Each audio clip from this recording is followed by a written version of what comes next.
So, yeah, we've got this collection of sayings, stories, and pithy aphorisms without commentary. Like I say, pick one up as you go out. We won't be using it this morning directly, however.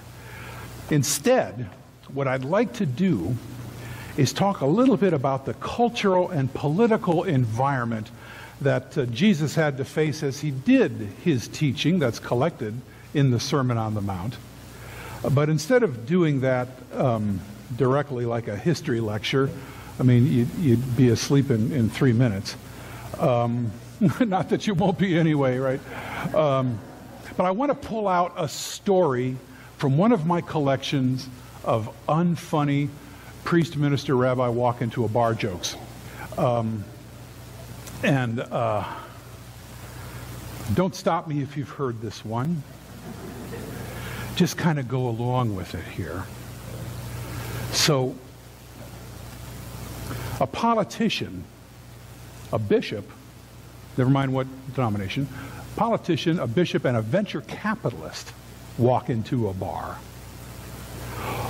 All three of these guys, and let's face it, they're guys, they're all looking pretty well-fed and comfortable. They're quite buddy-buddy, yet respectful of each other. So they sit down at a table there, looking pretty much like that. The bishop thanks the venture capitalist for saving a plant in a little town in a poor rural district. The venture capitalist says, "Well, you're welcome." The capitalist thanks the politician for the great inspiring speech he gave, and they both in turn thank the bishop for saving their souls. And then all three burst into laughter, and they hadn't even ordered their drinks yet. They finally belly up to the bar and order their drinks: a martini for the politician, a Bloody Caesar for the venture capitalist, who's clearly Canadian, right?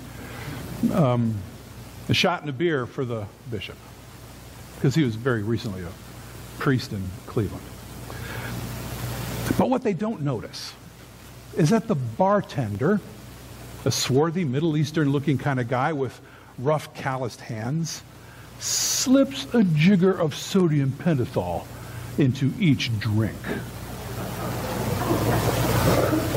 Now, some of you out there are pharmacists, and you are well aware that the dubious truth-telling properties of thiopental can only be achieved by the intravenous injection of a 2.5 solution.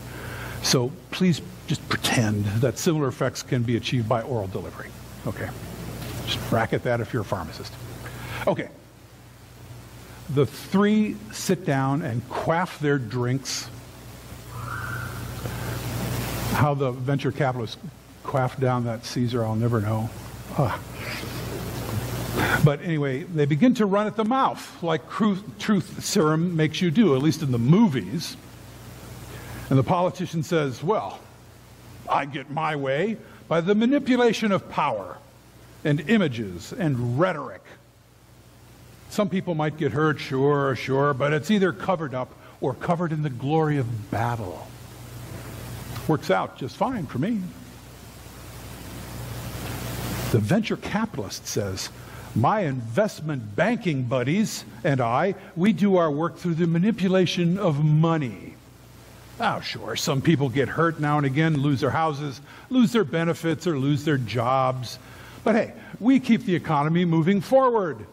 Corporations are people, my friend." The bishop says, "And I stay in power by the manipulation of the fear of God. And we're the most powerful of all.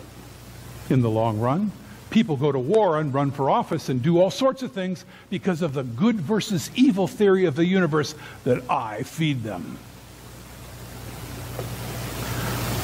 Now, fourth man, a dark-haired Middle Eastern guy who looks a bit like the bartender, but speaks pretty good English in an American accent, overhears them and invites himself to the table. He says, "You're all amateurs. The power I have is based on kinship and tribe. You don't know power until you invoke the authority of the ancestors and tradition. I keep my people in line with sheer familial position. And sure, some people get hurt from time to time, but the family is of prime importance. And the bartender ambles over after all this, offering to refill the drinks, and he says, all of what you say is very interesting. Your 4 systems are all based on fear, are they not? On fear. Fear of the loss of power, fear of the loss of possessions, fear of God, fear of the chief, fear of breaking tradition. But have you heard of the 5th way? The quintessential way, so to speak. It was put forth by a teacher called Yeshua HaNatzrozi. Have you heard of him? Yeshua HaNatzri, the politician, the capitalist, and the bishop who had all been to prestigious universities and were, a little tipsy, wanted to say, oh, sure, we've heard of him. In fact, I did my dissertation on Yeshua. What was it again? But the truth serum simply left them shaking their heads.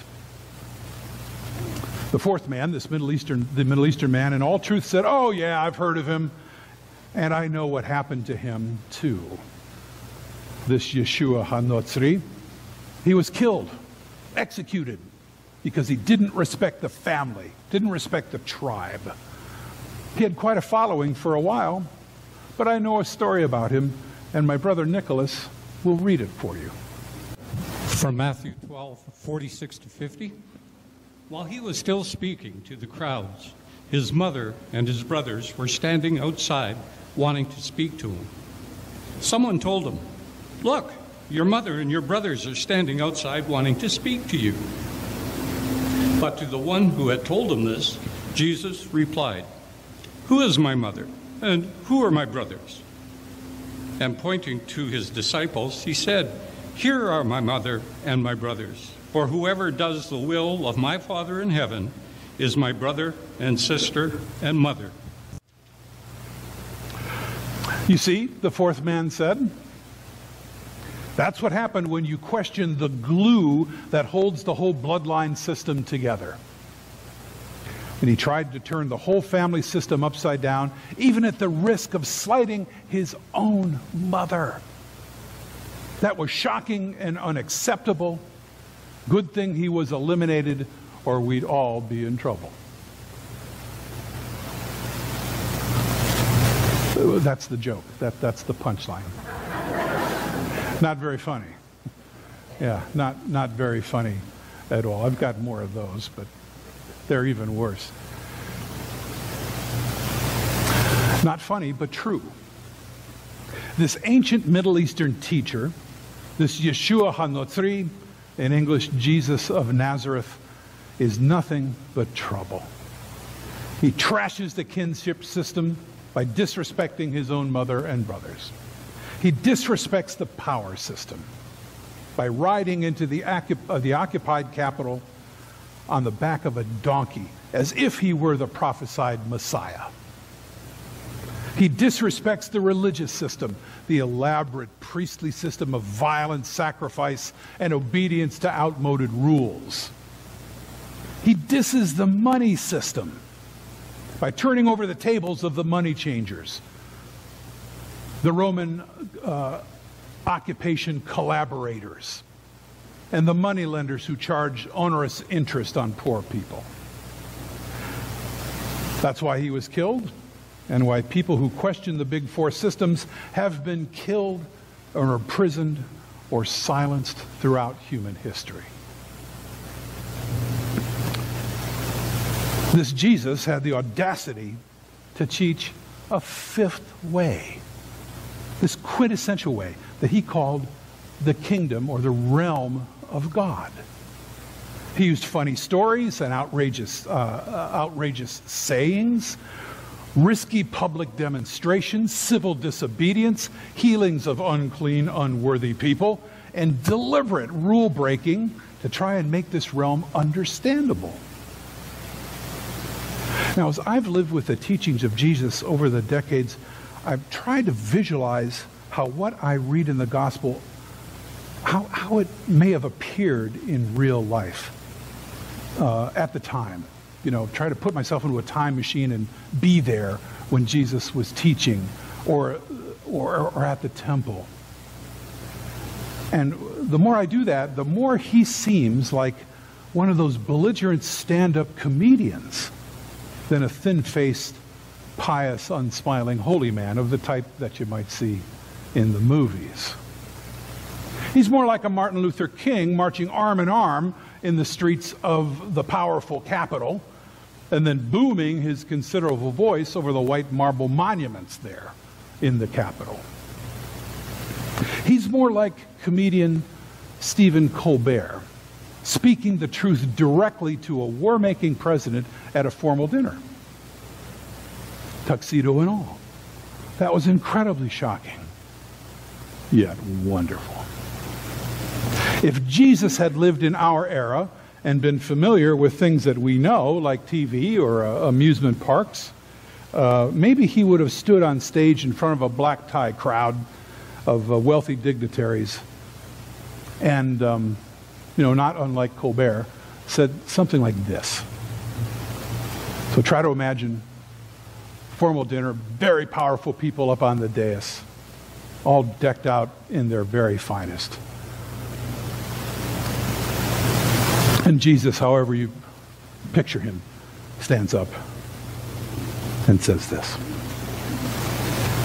This level of existence, this plane of time and space, is like a huge roller coaster in an amusement park. And when you choose to go on this roller coaster, you think it's real, because that's how powerful our minds are. And the ride goes up and down and round and around. And it's got thrills and chills. And it's very brightly colored. And it's very loud. And it's very engaging for a while, as you sit close to your date, and hold on for dear life. But the ride can get long. If you've been to any of these amusement parks, sometimes you want that ride to end a little sooner than it does. It can get scary, and your stomach can begin to dispute you. And your back can begin to hurt, and your face can burn, and the fear can begin to rise, and you squeeze your eyes and shut in panic. Some people have been on the ride for a very long time, and they've begun to question, is this real? Or is this just a ride? Some people have gone so far as to say those getting into the cars to begin the ride, hey, don't worry. Don't be afraid. Don't be afraid ever. Because this is just a ride. And what do we do with those people? Jesus says, what do we do with those people who say this is just a ride? We kill them. We imprison them. We disappear them. The ones in the front cars say, shut him up. We have a lot invested in this ride. Shut him up. Look at my furrows of worry. Look at my portfolio, my bank account, my houses, my cars, my boats, my degrees, and my blue blood family. This ride has to be real. And Jesus goes on and says, but I say to you, it's a ride. Fun, terrifying, beautiful, and dangerous, yes, but still a ride. We always kill those good people who try to tell us not to be afraid of it. And we can choose to understand this. It's only a choice right now between fear and love. He says, look beyond the next rise in the roller coaster tracks. Look beyond the next frightening dip. Listen to the sound underneath the clackety-clack of the wheels on the rails and the screeching brakes. Look out there and survey the whole park. Then look back in the car and realize how safe you really are. Go ahead. Let go of the bar. Put your hands in the air and laugh out loud. Jesus is done talking, and he gets no applause whatsoever. And he sits down. The people there on the dais at that dinner were minded to put him away privily, which is what the authorities of the day wanted to do to this teacher, this storyteller, this edgy comedian whose collected jokes are here in this joke book right here. See, this ancient Middle Eastern teacher isn't hawking a new religious culture or a new economic or political theory. He's not looking to manipulate people through religious or patriotic imagery. There's no sacrifice, no guts, no glory.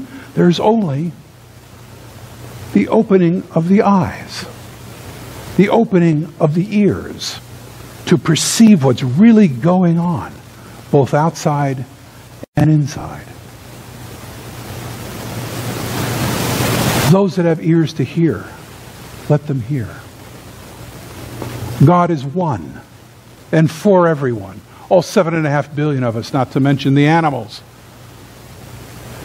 The presence of God is available to everyone at all times, in all places, as a free gift. And not through sacrificing anybody, either in a religious service, a war, or a political coup, or by taking away all their assets. God needs no victims, and he creates no victims. We are surrounded by the bracing, energizing, comforting, life-giving presence of God. It's our atmosphere, our ocean, our universe. So,